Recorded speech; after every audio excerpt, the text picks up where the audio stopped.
Hello and welcome to the Football New South Wales Community Podcast, covering the great people, stories and initiatives from around the football family.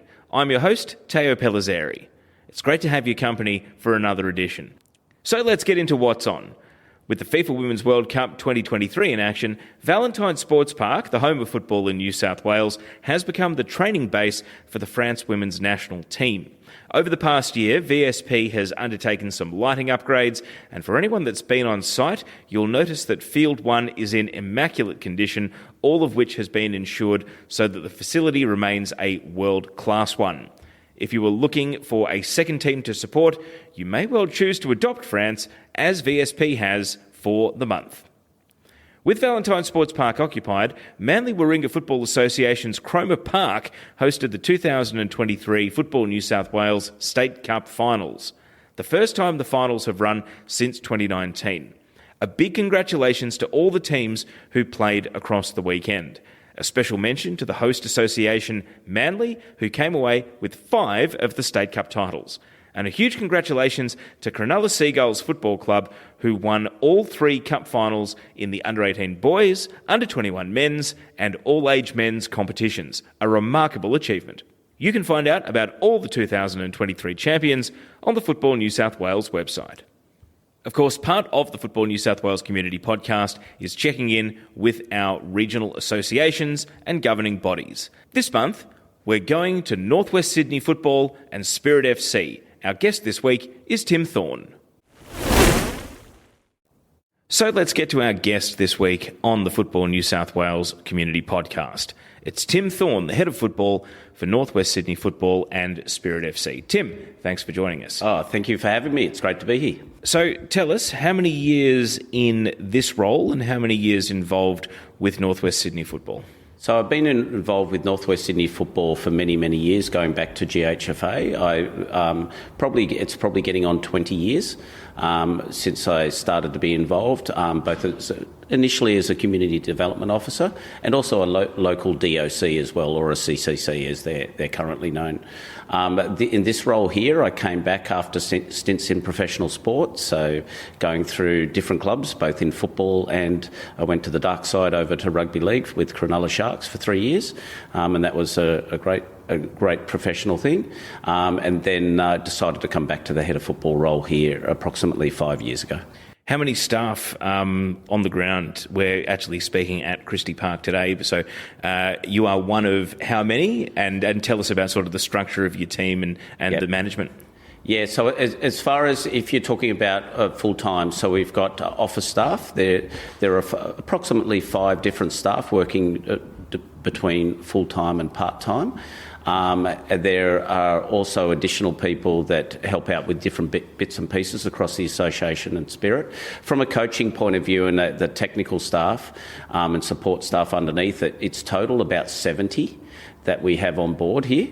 But on top of that, it's important to note that at present I'm the only one full-time.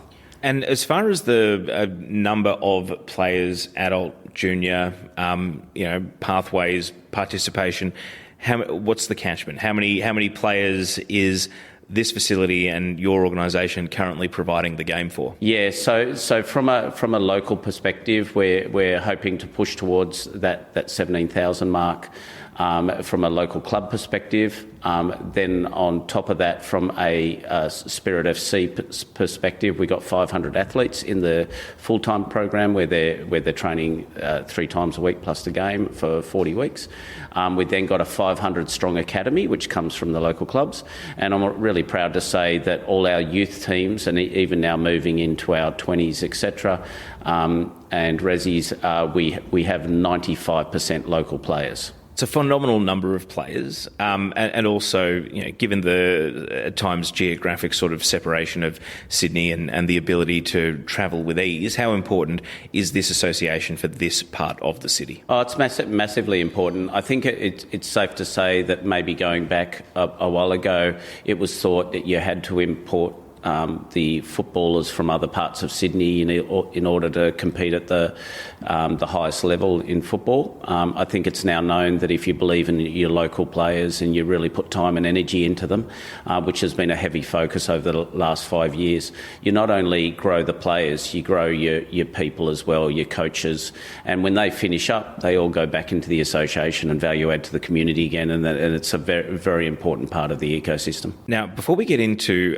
talking about some of the key points that we're going to have in this chat, legacy, coach education, and also Northwest Sydney Spirit's philosophy, I wanted to ask you about the physical facility we're sitting at today. What can you tell us about the future of Christie Park, and what can we look forward to over the coming months and years? Yeah, it's really exciting. We've obviously both the association and Spirit FC has been here for many years. But it's gone from a trotting track to 2 grass fields and now to 2 synthetics. We've got cameras which record everything on both fields. We've got this fantastic new, I believe the total's $3.5 million building that's come in, which houses our offices and also our function rooms, which we're sitting in at the moment. And we've got a total of 6 video areas where our squads can go in and do video, along with which combines with all our change rooms as well. On top of that, we've also got 24 large goals and a whole bunch of other equipment which helps us run not only training but also the local tournaments and things like that we do. A simple question, is it enough? Do you need more? And I guess, because one thing that's been characteristic of some of the chats we've had on this podcast with other associations is that physical field space is always in demand. Appetite for the game, especially with successful Men's World Cup for the Socceroos, Women's World Cup going on in our backyard, that there is always an appetite for more. So where is Spirit at as far as fits for needs at the moment? Yeah, it's compact with the amount of things that we do, and obviously we share this facility partially, especially from a game day perspective, with Ravens and Magic, and we work really well in that space. But I think the number one thing is football is a sport that constantly needs to grow its grounds. It's not just about Spirit, it's also about all the local club, because we all grow together. And right at the moment, football is the one sport that's growing massively, especially in the female space, and people underestimate how much it's growing in the overs space, the older space with walk football and things like that. So we massively need to keep on working with councils to grow everything that we do, because of where we're going as a sport, both on the ground, in grassroots, but also professionally. Now, you've been a successful recipient of the New South Wales Football Legacy Fund to help expand this initiative. Tell us what that actually entailed. Okay, yeah, so we had our scoreboard that we put in place, and now we're looking to further enhance Christie Park on top of that, and we want to get on what's currently called Field 2, but we want to call Christie Park West, because we want them to be basically mirror each other, and we also want to grow the lux on the fields as well as the awnings and the facilities, so both fields are exactly the same. But as an association, we're also expanding across everything we do within the association, and we're actually working really proactively at the moment to put that in place. Let's talk about one of the key talking points for this chat, the importance of coach education within grassroots football. I understand that the biggest growth area for NWS coaches is in women's coaches, but what are some of the biggest drivers to getting women to coach teams, take up coaching courses, and actually pursue it as something that they can actually do in the game? Yeah. So it's massively important for the game, but also for us as a society in moving forward. But I think probably the better way to put it is what we need to create is great environments. And the number one thing that will affect that is how our local clubs create committees, and we've got a legacy club program which over half our clubs have already engaged with, which basically has two main criteria. Number one is that there is a female on the committee or attached to the local club committee, and then on top of that they've got a female coaching coordinator. So whether we're growing, we're helping to educate male or female coaches for male or female or mixed teams. The really important part is we're growing the clubs and the coaches' abilities to create great environments, because ultimately that's what grows the game and what creates a great experience for a player, which means they're both A, going to stay, and B, going to tell somebody else to come and join. Now, we are chatting mid-Women's World Cup. It's obviously the talk of the nation right now, but it does have a very tangible hands-on effect for your association too. Yeah, 100%. We've been really lucky with our board, and they've worked tirelessly with their Women's World Cup Legacy Committee to bring in a lot of programs that have worked on leadership across the game and across our local clubs. They've also put in a lot of coach education initiatives and worked with our head of coach education to do that. But they've also done some other initiatives like our Matildas alumni coming out and motivating our legacy clubs. It's just been magnificent that we've been able to bring that together. It was really great to see on our Super Saturday, where we have our men's and women's playing back to back, which we do every home game, and just to see our men and women integrating and wanting both sides of the game to grow, and having the Matildas alumni up here talking about the game, where it can go, and then have a Women's World Cup then steps onto stage here in Sydney to sell out crowds. It's magnificent.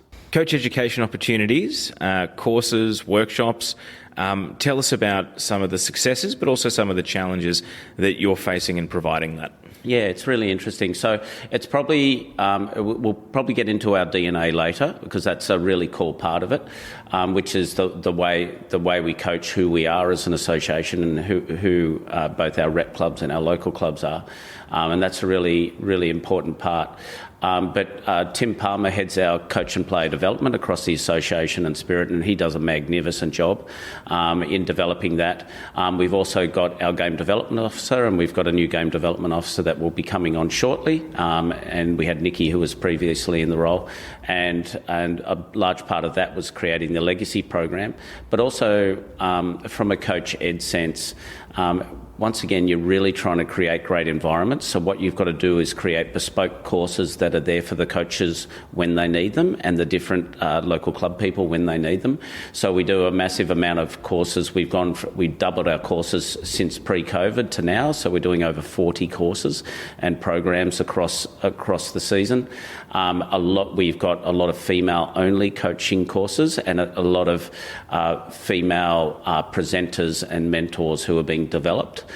We also have last 4 years we've been doing 15 C licence scholarships, with 5 to 10 of those dedicated to female coaches or coaches who coach females, and bringing them in and really focusing on trying to uplift what they can do. And we've also worked on making sure the courses are at the times that make sense. So a Monday is generally when people are free, so we move heaven and earth in this facility to make it easier to do everything on Mondays.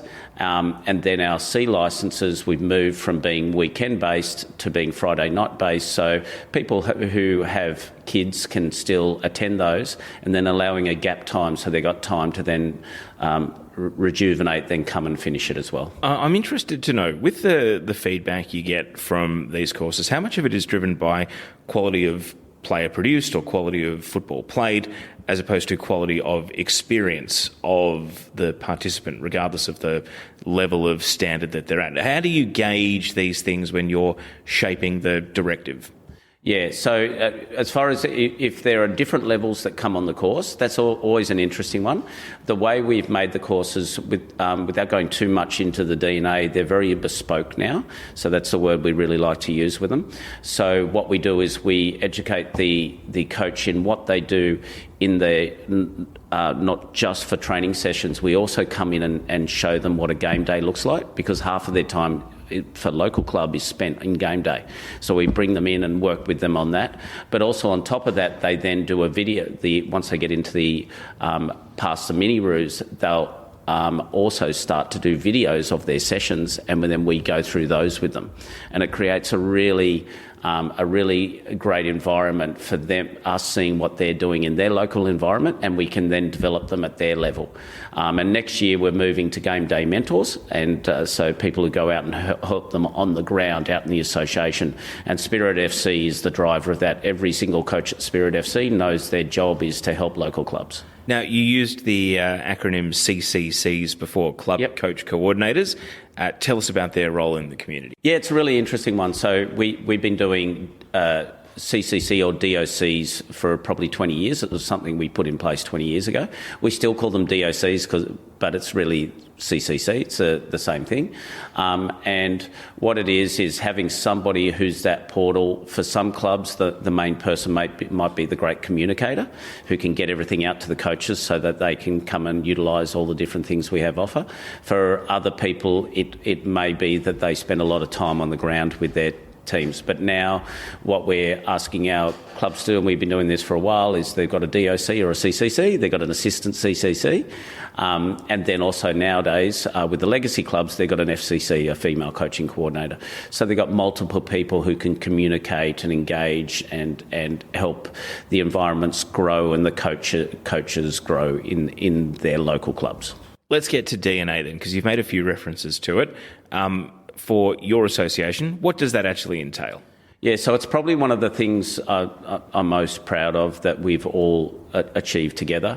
It's something really, really special. It's very unique. The difference between us and probably every other group, if I want to put a point of difference and across, is that we believe in an integrated ecosystem where everything works together.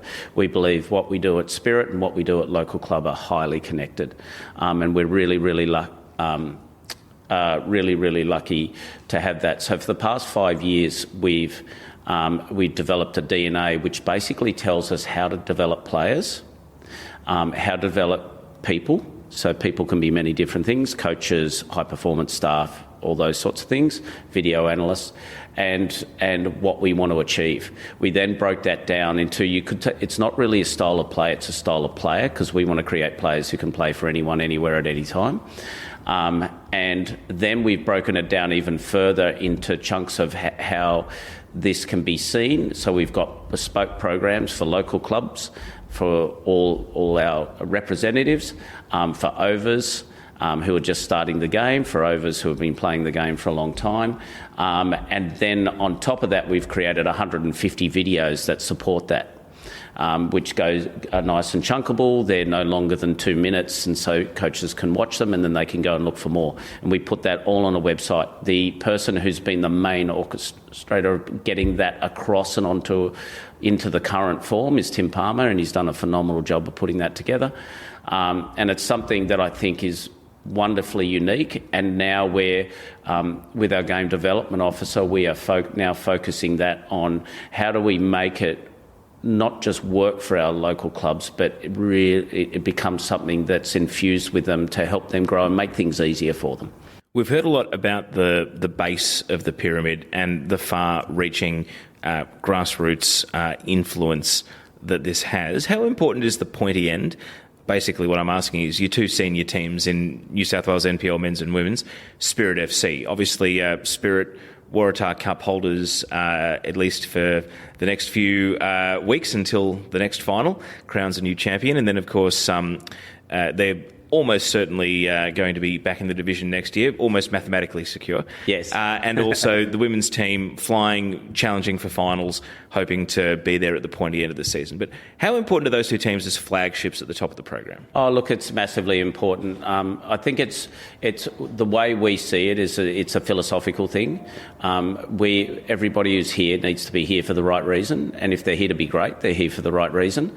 It's a real focus. Our place on the table will never define who we are and what we're trying to achieve, because what we're trying to achieve is something that you just got to keep on building towards.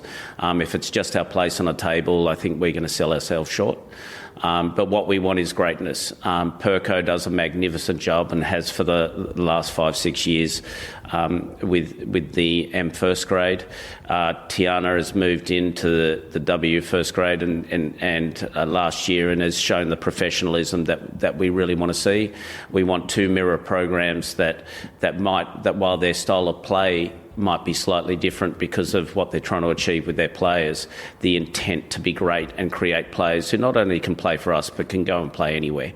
But it's really important to also understand that we've got our AYL, we've got our WYL and our MYL, Mixed Youth League, which is really, really important. We don't say boys because we've got 6 female players who play in those squads. And it's really, really important that we keep on developing all of them along with our SAP players. So we just have a great environment where everybody can grow. And last one, I mean, you've mentioned your men's senior coach in the first grade, David Perkovich, and also Tiana Gauci, your senior women's coach. Is the next step to have an NWS senior coach moving up to the A-League, coaching an A-League team, coaching a youth national team? Is that something that you would love to see? I mean, particularly Tiana being a head coach at NPL women's level, there's been a great desire for more senior A-League women's coaches to be women. So is that something that's an important part as well to show the progress, even if it does mean that your program ultimately has to wish them well and say goodbye and lose their IP? Yeah, look, we would love nothing more than for either Perk or Tiana to go up to A-League. It's really fair to say that, in my opinion, having been at professional level and seen how coaches develop their squads, Perko is an A-League coach. He should be there. He should be there now. He's good enough now, and the more professional setting he goes in, where he's got multiple full-timers around, the better he'll be. Tiana has been assistant in A-League women, and she is somebody who can really go up and really should get a shot within A-League setup. I don't believe that we need to define whether either of them go to the women's side or the men's side. I don't think we need to limit them to where they go, but both of them deserve to be going towards that level, and they are ready now. So if anybody comes and says they want to take them to A-League, we will be mega happy for them, and then we'll work out where we go next. Tim Thorne, it's been a comprehensive check-in on all things Northwest Sydney football and also Spirit FC. Thank you for the insights and also the detail and the explanation for what happens here. It's been a great chat, and thanks for your time. Okay, thank you very much. You're listening to the Football New South Wales Community Podcast. Stay with us, more guests coming up. You're listening to the Football New South Wales Community Podcast. It's time to head west and go out to Bathurst. Josh Wilcox is a club stalwart who has worn many hats for CSU Bathurst. He's currently a first-team player as well, and he joins us as our guest to talk about some pretty important initiatives. Josh, thanks for joining us. Thanks for having me. So our focus of this chat is about the Headspace Cup. For those who don't know what it is, give us the rundown. So the Headspace Cup's pretty much an initiative that we started way back in 2016 as a way to raise funds for Headspace. So simply, Headspace is obviously an organisation that looks to help mentally ill people or just people struggling with their mental health, mostly between the ages of 16 and 25. As a university, that's pretty much right in our age bracket where most of our players and people around the university are involved in. So it's just a way for us to sort of play some football, try and raise some money, and then, pretty much just spread the message of what to do when you're struggling with mental health.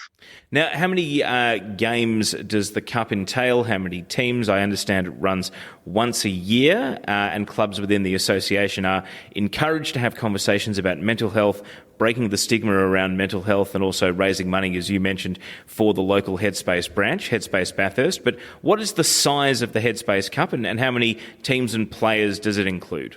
Yeah, exactly. So what you said there about spreading the message is exactly what our main aim is. But simply to put it up front for the Cup in a competitive sense, for example, this year we've got 7 teams. So all 7 teams in their regular home and away season will verse another team within the Bathurst District Comp, and they pretty much align as a club just for one weekend to verse our club. And basically it's just a win and loss record. Whoever's got the most wins or losses wins what we call the Headspace Cup. Now, this takes place on the weekend of August 5th and 6th this year. Has it always been that weekend? And what's been the sort of the targeted weekend to give us the best amount of exposure and also the best response within the community? Yeah, so simply we normally pick that time of year because it's a good time of year when we're getting right towards the pointy end of the season. The games always matter that bit more, but it also gives the teams that might be struggling a bit lower a bit of an initiative to try and get that extra win for the clubs or whoever they're presenting.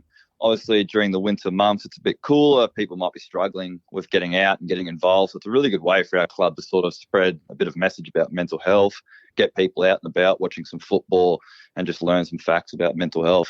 As you mentioned, it's been going since 2016, so quite some time now. But what was the motivating point for the competition, the Headspace Cup, to start? What was the genus of it, and what was the motivation to have it run? And obviously now, hopefully, heading towards its first decade of operation.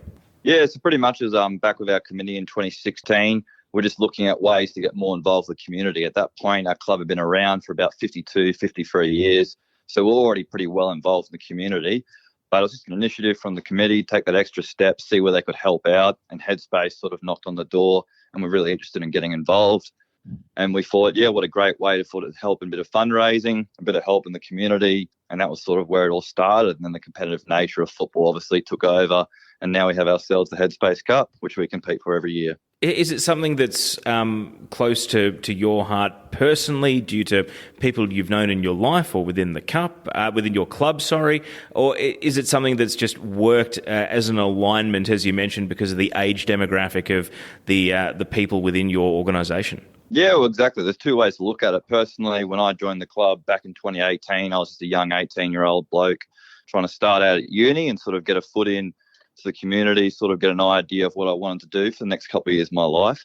And an initiative like that obviously took over straight away. You see people in your life that might struggle with mental health, or yourself, you struggle throughout years, and just learning facts about that, not just how to work with it or get better at it, but how to help other people that might be in need of help.